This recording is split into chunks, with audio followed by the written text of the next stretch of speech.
ആനവിസ്മയത്തിലാണ്ട് കാനാടിക്കാവ്. കാനാടിക്കാവിൽ ആനയൂട്ടിന് വൻ ഭക്തജനത്തിരക്ക്. പെരിങ്ങോട്ടൂർ കാനാടിക്കാവ് ശ്രീവിഷ്ണുമായ സ്വാമി ക്ഷേത്രത്തിൽ ആനയൂട്ടും അഷ്ടദ്രവ്യ മഹാഗണപതി ഹോമവും ഗജരാജൻ മധുരപ്പുറം കണ്ണന് കാനാടിക്കാവ് ഗജവീരത്ന പട്ടം നൽകി ആദരിക്കൽ ചടങ്ങും നടന്നു.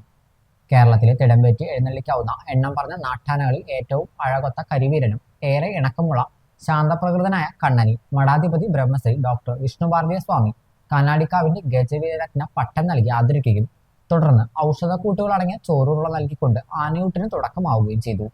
കുളിച്ച് കുറുതൊട്ട കരിവീരന്മാർ ഉത്സവ അലങ്കാരങ്ങളോ അടയാഭരണങ്ങളോ ഇല്ലാതെ വിഷ്ണുമായ സന്നിധിയിൽ നിന്ന് നൽകിയ ബന്ദിപ്പൂമാല മാത്രമണിഞ്ഞ് സൂപാകാരങ്ങളായ കർണങ്ങൾ വീശി അനുസരണമുള്ള കുഞ്ഞുങ്ങളെ പോലെ ആനയൂട്ടിനെ നിരനിരയെ നിന്നപ്പോൾ കർക്കിടക പുലരിൽ ഇത്രയും ആനകളെ ഒന്നിച്ചു കണ്ട മുതിർന്നവരും കുട്ടികളോടൊപ്പം ആനവിസ്മയത്തിൽ ആഴ്ന്നു.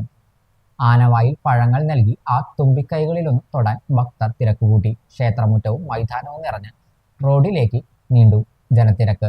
അഷ്ടചൂർണ്ണ ഔഷധക്കൂട്ട് അടങ്ങിയ ചോറും ദ്രവ്യങ്ങളും കരിമ്പ്, പൈനാപ്പിൾ, തണ്ണിമത്തൻ, മറ്റു പഴവർഗ്ഗങ്ങളും എന്നിവയാണ് ആനയൂട്ടിനായി ഒരുക്കിയത്. കലാസംസ്കാരി രാഷ്ട്രീയ രംഗത്തുള്ളവർ ഉൾപ്പെടെ സമൂഹത്തിന് വിവിധ മേഖലകളിലുള്ള ആയിരക്കണക്കിന് ആളുകൾ ആനയൂട്ട് കാണാനെത്തി. തിരുവാണിക്കാവ് രാജഗോപാലൻ, മധുരപ്പുറം കണ്ണൻ, പുതിർക്കോവിൽ പാർത്ഥസാരഥി, ശ്രീലക്ഷ്മി സാവിത്രി, പെരുന്ന ശ്രീവള്ളി തുടങ്ങി 20ഓളം ആനകളാണ് ആനയൂട്ടിൽ പങ്കെടുത്തത്. ഗണപതി ഹോമത്തിനും ഗജപൂജയ്ക്കും സൂര്യകലാടിമന പരമേശ്വരൻ ഭട്ടത്തിരിപ്പാട് മുഖ്യ കാർമ്മികനായി. കാനാടിക്കാവ് ട്രസ്റ്റ് മെമ്പർമാരായ ശൈലേഷ് കാനാടി, സൈജു കാനാടി, കൃഷ്ണരാജ് കാനാടി, ശ്രീകൃഷ്ണൻ കാനാടി എന്നിവർ ചടങ്ങുകൾക്ക് നേതൃത്വം നൽകി.